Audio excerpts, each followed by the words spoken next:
제가 최근에 아주 기분 좋은 점심 식사 대접을 받았습니다. 함께 공부하는 동기 목사님께서 저희 동기 목사님들한테 식사도 대접하시고 커피도 대접해 주셨는데 그 대접하신 이유가 있었습니다. 이 목사님이 서울에 있는 이름만 대면 아는 교회에 이제 담임 목사님의 후임자로 부름을 받게 됐습니다. 그런데 당장 이제 담임 목사가 되는 게 아니라요. 이 목사님이 은퇴할 때가 되면 이제 은퇴를 할 테니 그 다음에까지는 같이 이제 목회를 하자 이렇게 하셔서 이 이제 계시던 담임 목사님이 은퇴할 나이가 안 되셨음에도 불구하고 미리 은퇴를 하시겠다고 얘기를 하셔서 이제 가서 열심히 목사님하고 목회를 했는데 막상 은퇴하기로 하신 그 날이 다가오니까 이 목사님 마음이 바뀌신 거예요. 근데 조금 더 하고 싶다 이제 이렇게 얘기를 하시니까 저희 동기 목사님이 되게 곤란한 거예요. 기다리려면 은퇴까지 5년 정도는 더 기다려야 되고 자꾸 눈치가 보여서 결국은 저희 동기 목사님이 교회를 사임을 하게 되었습니다. 사임을 했는데 이 목사님 나이가요 50대 중반이 이제 훨씬 넘으셨는데 부목사로 어디를 가려고 해도 갈 수가 없는 거예요. 나이가 너무 있어서. 그랬는데 이 목사님 딱한 사정을 알고는 지방의 어느 목사님께서 이제 담임 목사로 청빙 받을 때까지 우리 교회에 부목사로 와서 함께 사역을 하자 이렇게 말씀을 하셨습니다. 그래서 지난 1년 동안 1년이 넘게 지방에 내려가셔서 목회를 하시고 또 월요일이면 서울로 올라오셔서 함께 공부를 하셨는데 지난 9월 마지막 주에 어느 경기도에 있는 교회에 청빙을 받으신 거예요. 그러니 얼마나 기쁘셨겠어요. 마음고생도 많이 하고. 그래서 밥을 사주는데 아주 비싼 거를 사주면서 그럼에도 불구하고 얼굴이 얼마나 환한지. 저는 왜 밥을 사주시나 모르고 쫓아갔다가 밥 먹으면서 말씀을 하시는데 얼마나 제가 그 밥을 먹으면서도 감사하고 기쁜지 사주는 사람도 기쁘고 즐거웠고 함께 밥을 먹고 차를 마시는 다른 목사님들도 매우 기쁘고 즐거웠습니다. 여러분이 지난 한 주 동안에 기뻤던 일들이 있으세요? 즐거워하셨던 적이 있으세요? 제가 이 말씀을 가지고 우리 구역장님들과 함께 수요일 날 말씀을 나누면서 여쭤봤어요. 최근에 가장 기뻤던 적, 또 최근에 가장 즐거웠던 적이 언제세요? 이렇게 제가 여쭤봤더니 어떤 구역장님은 수요 예배 왔는데 그게 직장에서 바빠갖고 잘 못 왔는데 수요 예배 올 수 있는 게 기쁨이고 즐거움이었다. 이렇게 말씀하시는 걸 제가 들으면서 얼마나 감사했는지 몰라요. 목사가 성도가 예배 드리러 오는데 기쁨이고 즐거움이라면 그것보다 더 기쁘고 즐거운 일이 어디 있겠습니까?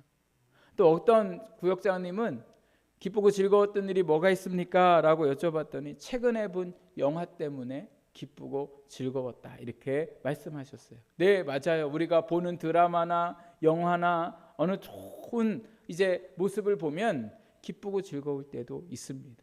또 반면에 기쁘고 즐거운 일이 있었냐 다른 분한테 여쭤봤더니 어떤 분은 기쁘고 즐거울 일이 별로 없었다 이렇게 말씀을 하셨습니다.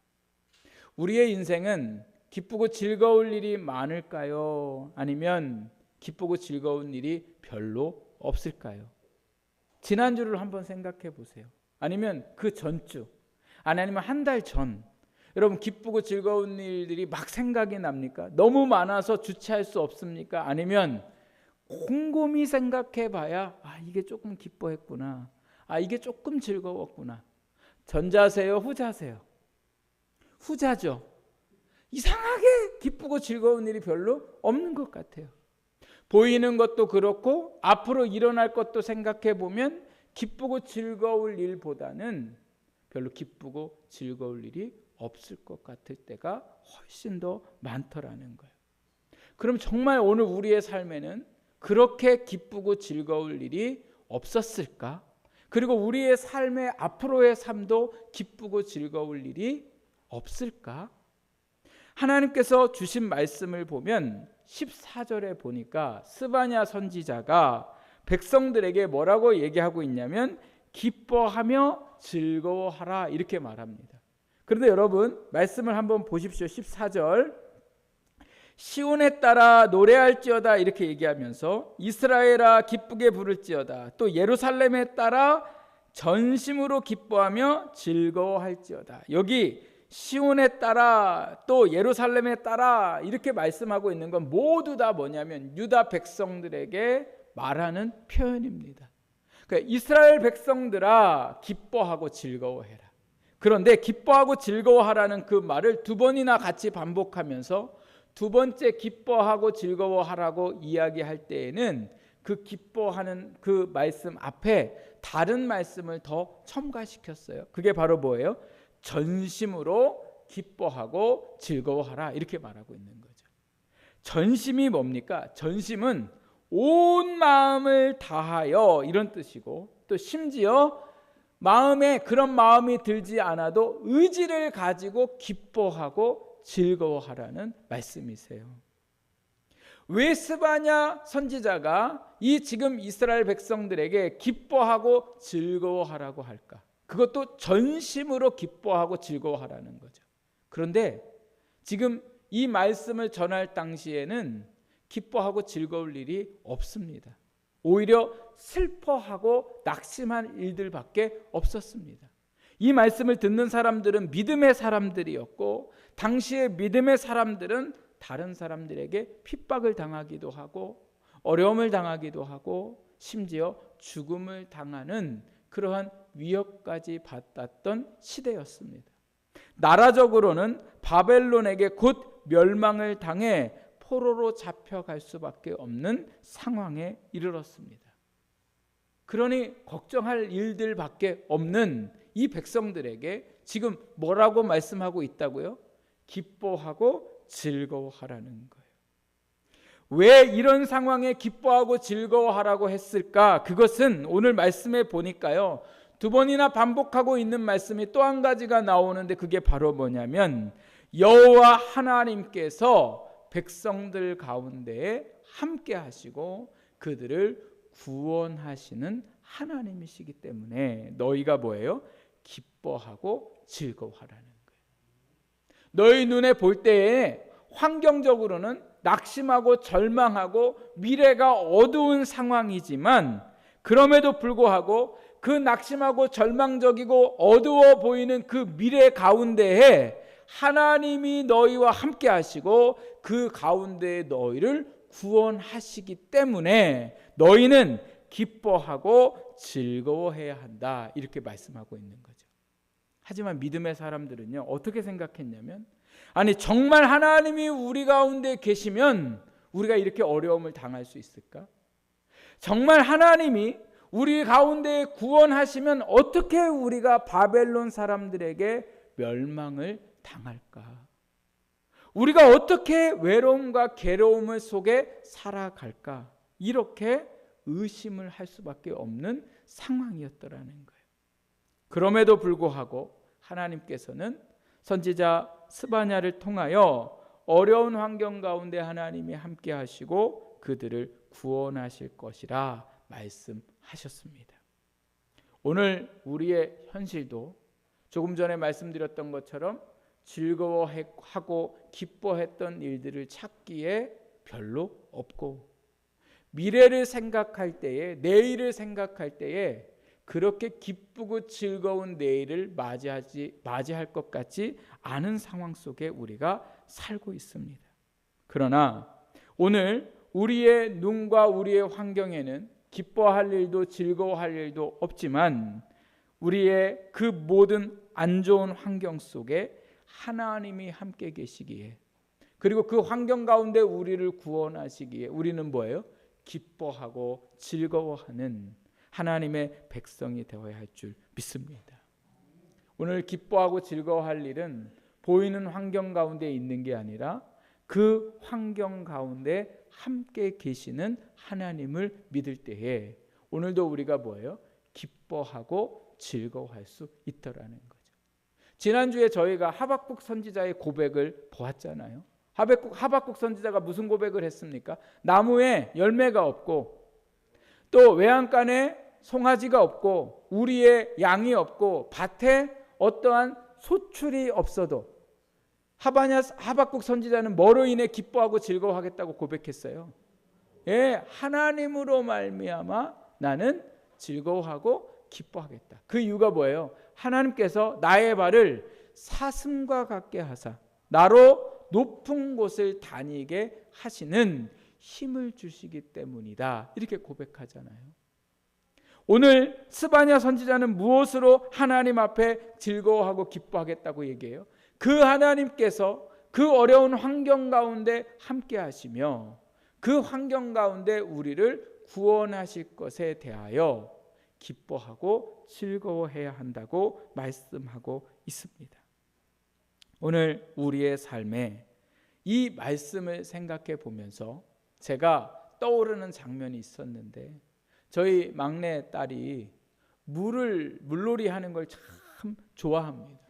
근데 그렇게 좋아한 이유가 뭐냐? 어려서부터 물놀이에 데리고 가면 낮은 데서 안 놀려고 하고 깊은 데 가서 오빠들하고 같이 놀려고 해요. 그러면 그 발이 안 닿는 아이가 오빠들하고 같이 놀라고 하면 물에 잠겨서 물을 다 먹잖아요.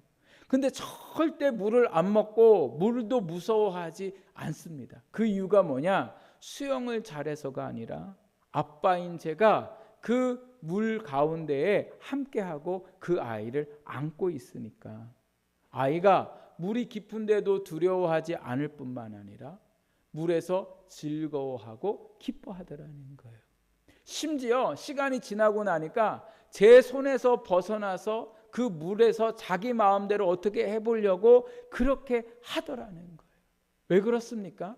아빠가 자기를 붙잡고 있고 안전하다고 생각하기 때문에 그렇죠. 여러분, 이게 바로 뭐예요? 믿음이에요. 오늘 우리의 인생도 깊은 물 가운데 살아가지만 그 깊은 물이 어떤 사람에게는 즐겁고 기쁘고 물놀이를 즐기는 사람이 있는가 하면 반대로 그 물이 깊어서 두려워하고 염려하고 걱정하는 사람들이 있습니다. 그럼 깊은 물 가운데에 즐거워하고 기뻐하는 사람들은 누구예요? 우리의 아버지 되신 하나님이 나를 붙잡고 계심을 믿는 사람들이라는 거죠. 저희가 앞서서 불렀던 찬양, 여러분 그 찬양에 보면 이런 가사가 있어요. 그 밝은 얼굴 배울 때 나의 영혼 기쁘다.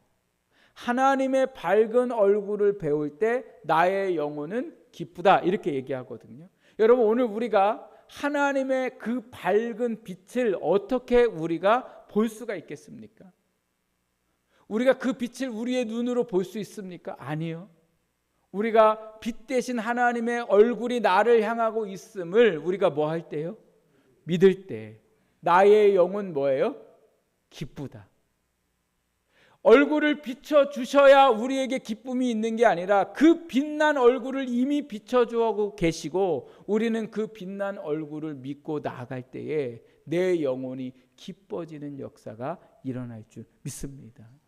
그래서 하박국 선지자가요 그런 고백을 하고 있는 거예요. 또 오늘 스바냐 선지자가 오늘 우리에게 전심으로 기뻐하며 즐겁게 살아가라고 하는 이유가 어디에 있습니까? 하나님께서 우리 가운데 구원자로 함께 하시기 때문에. 그래서 그 말씀을 믿는 자들은 어려움 가운데 그리고 시간이 지나서 포로로 잡혀가서 그 포로로 인해 겪는 수모 가운데에 불안한 미래 가운데에도 기뻐하며 즐거워하며 살게 되는 역사가 일어났더라는 거죠. 이게 바로 믿음입니다. 아빠를 향한 믿음이 있을 때 아이는 깊은 물에서도 기뻐하며 즐거워하지만, 그러나 반대로 아빠를 향한 믿음이 없으면 아무리 아빠가 붙잡아 주어도 눈에 보이는 깊은 물 때문에 두려울 수밖에 없더라는 거예요. 반대로 저희 큰애는요 물에서 무서움을 많이 탔어요. 그러니까 원래 무서움이 많으니까 물에 데리고 가서 안고 있어도 자꾸 어떻게 해요? 나가고 싶은 거예요. 여러분 희한하지 않아요? 큰애는 물속에 데리고 갔는데도 아빠가 붙잡고 있는데도 물이 두려워서 나가자고 하는데 막내는 그 물속에 아빠와 함께 있으니 물을 즐거워하고 기뻐하더라는 거예요. 여러분 오늘도 우리가 하나님과 함께 하고 있음을 믿으시기 바랍니다.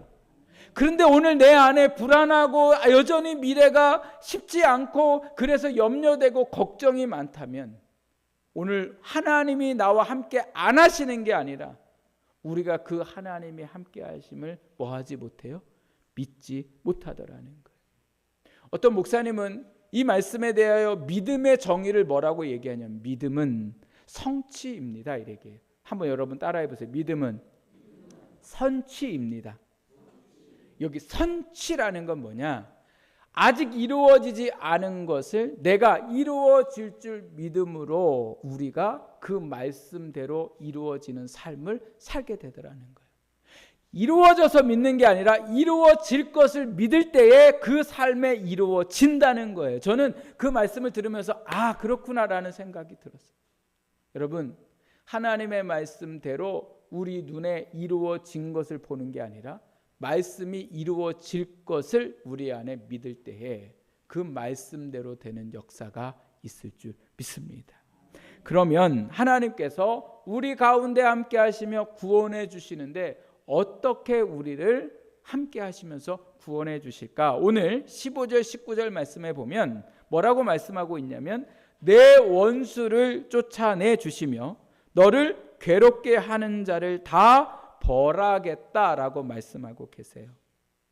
하나님께서 이스라엘 백성들이 죄를 범했을 때에 그들을 회개하고 깨닫게 하시고 돌아오게 하시려고 어떤 방법을 쓰셨냐면 주변의 강한 나라들로부터 공격을 받게 하셨어요. 공격받으면 이스라엘 백성들이 하나님을 의지해야 되는데 물론 의지할 때도 있었습니다. 그러나 하나님을 의지하지 않고 나중에는 어떻게 했냐면 자기들보다 더 공격하는 나라들보다 더 강한 나라를 의지했더라는 거예요. 그 강한 나라가 바로 어디였냐면 바벨론 나라였어요. 그런데 지금은 바벨론 사람들에게 아예 뭐예요? 공격을 당하고 있는 상황들이었더라는 거예요. 가장 강했던 나라. 그런데 그 나라가 이제는 더 이상 이스라엘에게 물러가거나 이스라엘 사람들이 이 사람들과 싸워서 이길 수도 없는 상황이었어요. 즉 이스라엘이 감당할 수 없는 사람들이었더라는 거예요. 그런데 하나님께서 어떻게 하시겠다고 말씀하세요? 그 원수들을 쫓아내시겠다고 말씀하셨어요. 이 말씀의 의미가 뭡니까? 너희가 감당하지 못할 그 일들을 내가 뭐 하겠다는 거예요? 해결해 주시겠다는 말씀입니다. 이 이야기가 에스더 말씀에 잘 나와 있습니다. 에스더의 배경은 이스라엘 백성들이 바벨론의 포로로 잡혀갔을 때에 일어났던 일들입니다. 바벨론에 포로로 잡혀가서 살고 있었을 때에 왕 다음의 자리에 있었던 하만이라는 사람이 유대인들이 너무 미운 거예요. 그래서 왕을 꼬셔가지고는 유대인들을 다 죽이자고 얘기를 해서 왕이 허락을 해요. 그래서 한날 모든 유대인들이 죽을 상황에 이르렀을 때에 유대인들이 베옷을 입고 광장에 나와서 자기들의 그 슬픔을 막 표시하면서 이제는 우리는 죽었구나라고 모든 것을 포기했을 때에 하나님께서 연약했던 에스더를 통하여 유대인들을 구원하시는 것을 보게 됩니다. 유대인 누구도 그 하만을 이길 수 없었는데 하나님이 에스더와 함께 하실 때에 그 에스더를 통하여 유대인들을 모두 구하는 역사가 일어나게 되었더라는 거예요. 하나님은 능치 못할 일이 없으신 분입니다. 오늘 우리의 인생에 우리를 괴롭게 하고 힘들게 하는 원수들이 있습니다. 또 오늘 우리의 사방이 우겨싸임을 당하고 우리를 거꾸로 넘어뜨리려 하는 그러한 여러 일들을 만나게 됩니다.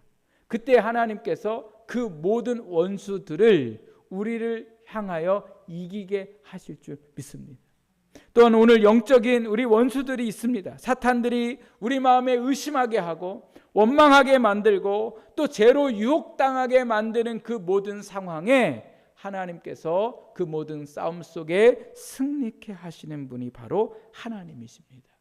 그래서 여러분 오늘 우리가 읽었던 이 말씀에 보면 두려워하지 말라고 말씀을 하시면서 16절 끝에 보면 시온아 내 손을 늘어뜨리지 마라 이렇게 말씀하세요. 손을 늘어뜨리지 말라는 건 뭐예요? 포기하지 말라는 거예요. 어떻게 해야 될지 몰라서 낙심하지 말라는 거예요. 여러분 오늘 우리가 하나님을 믿는다면 그 하나님께서 오늘 우리의 모든 상황 가운데에 원수를 물리쳐 주시고 우리의 모든 두려움을 해결해 주시고 오늘 우리의 삶에 손 늘어뜨려야 할 그 모든 상황에 오히려 힘을 주시고 다시금 일어나게 하시는 역사가 일어나게 될 줄 믿습니다. 그러므로 우리 가운데 함께 하시는 구원의 하나님을 믿는 저와 여러분이 되시기를 주님의 이름으로 축복합니다. 두 번째로 오늘 말씀에 보니까 하나님께서 그들 가운데 계시며 어떻게 하고 계시는가를 보니까요. 17절 말씀 우리 같이 한번 읽어보겠습니다. 17절 시작. 너의 하나님 여호와가 너희 가운데 계시니 그는 구원을 베푸실 전능자이시라. 그가 너로 말미암아 기쁨을 이기지 못하시며 너를 잠잠히 사랑하시며 너로 말미암아 즐거이 부르며 기뻐하시리라 하리라. 아멘. 이스라엘 백성들이 나라가 다 망하고 나서 하나님한테 했던 말이 뭐예요? 우리를 언제 사랑하셨습니까? 우리를 언제 하나님의 자녀 삼으셨습니까? 왜요? 나라는 다 망하고 포로 신세가 돼서 사람들에게 멸시당하고 무시당하고 괴로운 인생을 사니까 하나님이 자기들을 벌하시고 버리셨다라고 백성들이 생각했다라는 거예요. 그런데 여러분 이스라엘 백성들만이 아니라 오늘 믿는 우리도 마찬가지입니다. 내가 좀 일이 어그러지거나 아니면 병에 걸렸거나 아니면 뭔가 제대로 우리의 삶에 이루어지지 않고 어려움이 찾아오면 우리는 무슨 생각합니까? 하나님이 나를 버리셨구나. 하나님이 나에게는 역사 안 하시는구나 라고 생각하더라는 거예요. 그런데 하나님은 17절 말씀에 뭐라고 말씀하고 계세요? 하나님이 너희 가운데 계시며 구원을 베푸실 전능자는 너로 말미암아 기쁨을 이기지 못하며. 우리는 하나님이 주신 것 때문에 하나님이 우리를 사랑한다고 생각했다가 나중에는 어떻게 됩니까? 하나님의 주신 것을 사랑하고 하나님을 사랑하지 않더라는 거예요. 마치 자녀들이 부모를 사랑하는 게 아니라 부모가 사준 거, 사랑해서 사준 거를 사랑하고 있는 거하고 똑같더라는 거예요. 그래서 뭔가를 사주면 사랑하는 것 같고 내가 원하는 걸 안 사주면 사랑 안 하는 것 같고 부모가 칭찬을 해주면 사랑하는 것 같고 부모가 잘못해서 그 잘못에 대해서 나무라거나 징계하면 부모가 나를 사랑하지 않는다고 생각하는 거죠. 그러니 내 손에 뭔가 보이고 내 손에 뭔가 쥐어져야 하나님이 나를 사랑한다고 생각하지만 오늘 뭐라고 말씀하고 계세요? 너희가 포로 가운데 있어도 너희가 죄악 가운데 있어도 나는 너로 인하여 뭐예요? 기쁨을 이기지 못한다 이렇게 말씀하고 있는 거죠. 기쁨을 이기지 못한다는 거. 제가 저희 아내를 만나서 사랑하고 결혼을 하면서 이 말씀이 더 확실하게 와닿는 것 같아요. 자녀를 낳아보니까 이 하나님이 기쁨을 이기지 못하신다는 이 말씀이 더 와닿는 것 같아요. 사랑하는 사람을 생각할 때에 사랑하는 자녀를 생각할 때에 그 사람이 잘못했던 그 사람이 잘했던 상관없이 그 존재 자체가 뭐예요? 기쁨이고 즐거움이고 그것 때문에 살아가게 되는 이유가 되더라는 거예요. 하나님은 단순히 우리를 그냥 말씀하셨기에 약속을 지키시려고 인도하시고 보호하시는 정도가 아닙니다. 아브라함에게 약속하셨기 때문에 이스라엘 백성들을 책임져야 하는 책임감 때문에 이스라엘 백성들을 돌보시는 게 아니라 이스라엘 자체를 하나님이 사랑하셨다는 거예요. 헌금을 많이 하고 봉사를 많이 하고 1년 52주 예배를 빠지지 않아서 우리를 엄청나게 사랑하시는 게 아니라 우리가 그렇게 살지 못해도 여전히 하나님은 우리로 인하여 기뻐하시고 즐거워하시는 하나님이시라는 거예요. 그러니까 막 살라는 말씀이 아니에요. 또 그래 맞아, 내가 꼭 주일날 안 해도 하나님 날 사랑하지, 이렇게 살라는 게 아니라 오늘 이 하나님의 놀라운 사랑을 내가 받고 있으니 오늘 우리가 어떻게 살아갑니까? 기뻐하고 즐거워하며 살아가는 오늘 우리의 신앙이 되어야 되더라. 자녀가 부모로부터 사랑을 받고 있다고 생각하면 기뻐하고 즐거워합니다. 조금 학교 생활이 힘들고 괴로워도 사랑하는 부모님 가운데 사랑을 받고 있기 때문에 그래요. 남편도 아내도 마찬가지죠. 사랑받는 남편과 사랑받는 아내는 삶이 조금 고단해도 그 사랑받음으로 인하여 기뻐하고 즐거워하면서 소망 가운데 살아가는 거죠. 왜요? 세상의 문제가 아니라 사랑받는 존재가 있기 때문에 그래요. 나를 사랑하고 있는 존재가 있기 때문에 그런 거죠. 하나님이 지금 오늘 이 말씀을 통하여 이스라엘 백성들에게 너는 내가 사랑하는 존재라고 말씀하시는 거예요. 사랑하는 존재에 하나님이 어떻게 하시겠습니까? 그의 삶을 책임지시고 그의 삶을 인도하시고 그의 부족함을 채워가시는 것이 사랑하는 자들의 모습인 거죠. 오늘 여러분을 하나님이 사랑하시는 줄 믿으시기 바랍니다. 그리고 하나님께서 오늘 여러분의 모든 필요와 그 모든 것 속에 역사하시고 함께 하시는 하나님이신 줄 믿습니다. 그래서 로마서 5장 8절 말씀에 보면 이렇게 말씀합니다. 우리가 아직 죄인 되었을 때에 그리스도께서 우리를 위하여 죽으심으로 하나님께서 우리에 대한 자기의 사랑을 확증하셨느니라. 하나님이 언제 예수님을 죽이셨어요? 우리가 의인이 되었을 때에 쟤네는 의인이니까 쟤네를 살려야 돼, 이렇게 해서 예수님을 죽이신 게 아니라 죄인이어서 죽을 수밖에 없는 죽어있는 그 사람들을 사랑하셨기에 죄 없는 예수님을 십자가에 죽이셨습니다. 그래서 요한복음 3장 16절에 하나님이 세상을 이처럼 사랑하사 독생자를 주셨으니 이는 저를 믿는 자마다 멸망치 않고 영생을 얻게 하려 하심이라. 여러분, 예수님이 우리를 사랑하시고 하나님이 우리를 사랑하셔서 자기의 목숨을, 자기의 가장 사랑하는 아들을 대속물로 내어 주셨습니다. 그래서 로마서 말씀에 보면 우리를 사랑하셔서 자기 아들을 내어 주신 하나님이 왜 우리의 삶의 모든 필요를 주시지 않겠느냐라고 말씀하고 계십니다. 하나님은 스바냐 선지자를 통하여 괴로워하며 힘들어하는 백성들에게 너는 버림받은 존재도 아니고 보잘것없는 포로 신분도 아니고 비록 너의 삶의 어려움 가운데 있지만 너는 내가 너무나 사랑하는 나의 자녀라고 말씀해 주십니다. 그래서 하나님의 그 말씀을 오늘 우리가 믿고 하나님의 사랑 가운데 내가 살고 있음을 믿으면서 나아갈 때에 오늘 우리는 우리 앞에 있는 현실의 삶은 어떻든 기뻐하고 즐거워하는 삶을 살아가게 될 줄 믿습니다. 제가 신학대학교를 입학을 하고 났는데 함께 공부하는 분 중에 30살이 훌쩍 넘은 형이 학교를 같이 다니고 있는 거예요. 근데 그분이 누구였냐면 제 대학 시절에 교수님의 아드님이셨어요. 그래서 어떻게 이제 본인이 이 학교까지 오게 됐는가를 저한테 얘기를 해주는데 자기가 얼마나 망나니였는지 모른대요.